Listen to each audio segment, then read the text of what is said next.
Welcome back to Country Living. Today I want to give another testimony, and I want to look at faith. What is faith? Do we really have faith? And I think I have faith a long time before I became Christian. And I became a baptized Christian just a few months ago. I don't think I'm 6 months yet.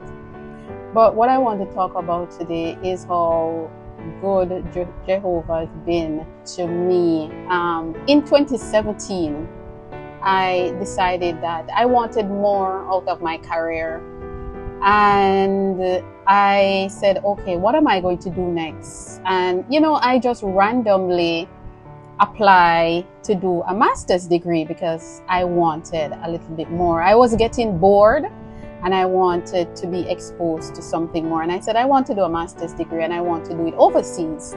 So I just applied overseas and, waiting. And I got, after a few weeks, I think, or maybe a month, I got a reply. I got a letter. No. A letter could mean you're either accepted or denied. In my case, I was accepted. And I said, okay, fine. Now, mark you, when I applied for this degree, I did not have $1 to pay my tuition. And a master's degree is like, let's say 2 years. You get like 4 semesters, 3 semesters. And each semester was over $8,000 US. Now, this is me applying for a master's degree with no money. Anyway, I applied, I got accepted. And when I got accepted, I replied and said, okay, I will accept the offer. I got my package through the courier system to do my medical. After I did my medical, everything was okay. Then the next step, I got my documents to go to the embassy. And I said, okay, fine. So I'm just going through the motions. I went to the embassy and I got the visa. I got a 5-year study visa. And I said, okay, look like this thing is working out. And I'm saying, I don't have the money. Where am I going to get $8,000 every semester, which is like 3 to 4 months, to pay for school? Anyway, I kept going and I was still working at my full-time job. Anyway, after I got the visa and stuff and everything was getting into play, I went and I talked to my boss and I said, I'm going to leave. I'm leaving. I'm seeking other opportunities and I want a little bit more. And he said, okay, fine. And I did that. And I left for the United States because classes were to start in what they call, not the spring, in the winter, which was January. And a lot of people were saying, why are you going to be starting in a new country in the winter? Why not go during the summer? Anyway, I did what I had to and I went. Now, I started classes, I registered, started classes. I did my first semester, got some real good grades. I got a 4.0 GPA and stuff. And school fees still wasn't paid. I did my exam, everything went well, and it went into the summer. So now, fast forwarding, I went to my sister and I said, look, sis, I did my first semester, I got perfect scores. Now I need to find 8,000 and change to pay for my first semester in order to register for semester number 2. So my sister husband at the time, I started working with him because he was into housing development and stuff. And he said, HP, this is what you're going to do. You're going to come and, just go out with me in the days. And let me tell you, he gave me $400 every week because we did not work on Friday because they are Seventh-day Adventists. On a Friday, we did not work. It was more about preparation for the Sabbath. So I would get $400 every Friday morning, and I would go to the bank and I would pay that on my tuition. Anyway, I was trying to get a job on campus because if you get a job on campus, then the job will pay most of your tuition and put a little money in your pocket.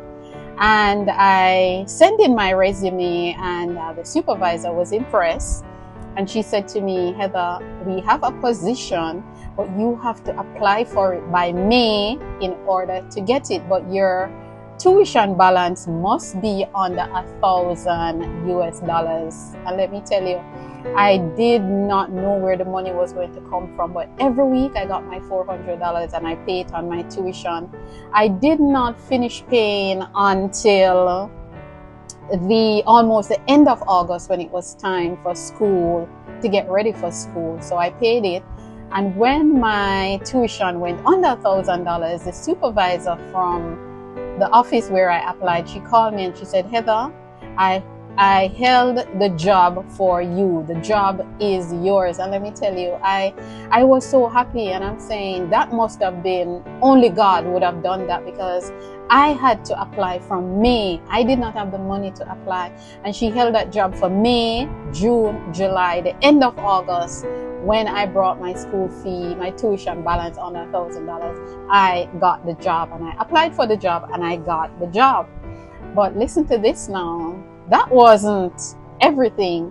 When I was ready to go back to school, before I was ready to go back to school, where I was living, my landlord put me out. Yes, my landlord put me out. I was renting a room in somebody's house where I had to take 2 buses to campus in the snow, in the winter, in the snow I had to take. So I had to stand at the bus stop, whether it was raining, whether it was snowing, and I had to take 2 buses to get to school. So my landlord at the time, she said, if I'm going away from the summer, I can leave my stuff at her house because I'm coming back. I said, okay, fine. When I left for my sister for the summer, she sent me a message and said, I need to come and move out my stuff because she cannot keep my stuff and I have to move out. And I'm like, oh my God, what is this, God? What is this? But I did not panic. I did not get upset. I did not get annoyed. I just go with it. And I asked someone, I called someone, a nice elderly lady. And I called her and she said, Heather, I will move your stuff and I will store them for you. God again, faith, having faith, God again. And Miss Gloria, I remember her. She called me and she said, Heather, don't worry. You don't have to travel back to Pennsylvania. I will move this stuff and I will store them until you come back for school. Now, it was like 2 weeks before classes start in the fall, which was the end of August. I did not have anywhere to live. I wasn't sure where I was going to live. And I'd met a student during orientation. She's from Saudi Arabia. And she called me while I was away for the summer. She called me and she said, Heather, I found a place where I think we could live. We're getting 2 rooms, one for you, one for me. We share bathroom. But I want you to talk to the person because her culture, she's from Saudi Arabia, and her culture, women do not interact with men outside of their family, whether they're brother, sister, father, husband, kind of thing. So she gave me the number and I called the gentleman and I said, hey, I heard that you're renting rooms to students from the ASU campus, which was right where, close to the campus, his house was. And I spoke to him and he said to me, he said, you know something, I don't know you, but I like what I'm hearing and I'm going to reserve the place for you, but I want you to come and meet me in person before you move in. And he said to me, he said, you don't have to come because I like what I'm hearing and the place is yours. And I said, you know, and I said, God, you're not easy, you know, and I know that it was because of whatever little faith I had that I trusted the process. I trusted God. And believe you me, the place that I got to rent, it was not even 30 seconds. It was just maybe 2 minutes walk to campus. So I moved from taking 2 buses and it took me like 2 hours to get to classes, to get into classes in 2 minutes. And that had to be God, nobody else but God. And God worked that out for me. And believe you me, most days I did not even walk to campus because my landlord, he was such a nice person. every morning he called me Jamaica, and he would say, Jamaica, do you have classes today? Do you want a ride? Even though I could just walk from our gate to the campus gate, he would still take me to school. And I used to pay $350 for my rent every month. And let me tell you something, because of how good I was, I kept his place clean. And I was very respectful. We didn't have any holy parties, because you're in university, of course, parties and drink ups and whatever. I did not have anything of that. And he said to me one day, Jamaica, anytime the rent is due, write it on this board, and do not give me any money, just write it on this board, and we will work it out later. And fast forward to when I was graduating, 2019, the day of my graduation, he had a party for me. And I said to him, look, you don't have to do anything for me because you've already done enough. And he said, no, I want to do something for you because you were very good to me. You kept my place clean and you weren't rowdy. And he had a party for me. And guess what he did? All the rent that he did not collect from me, he said to me that this will be your graduation present. And let me tell you, we have to serve God. We have to serve God. And all of that had to be faith. And something, when I look back at that, I'm like, this had to be God.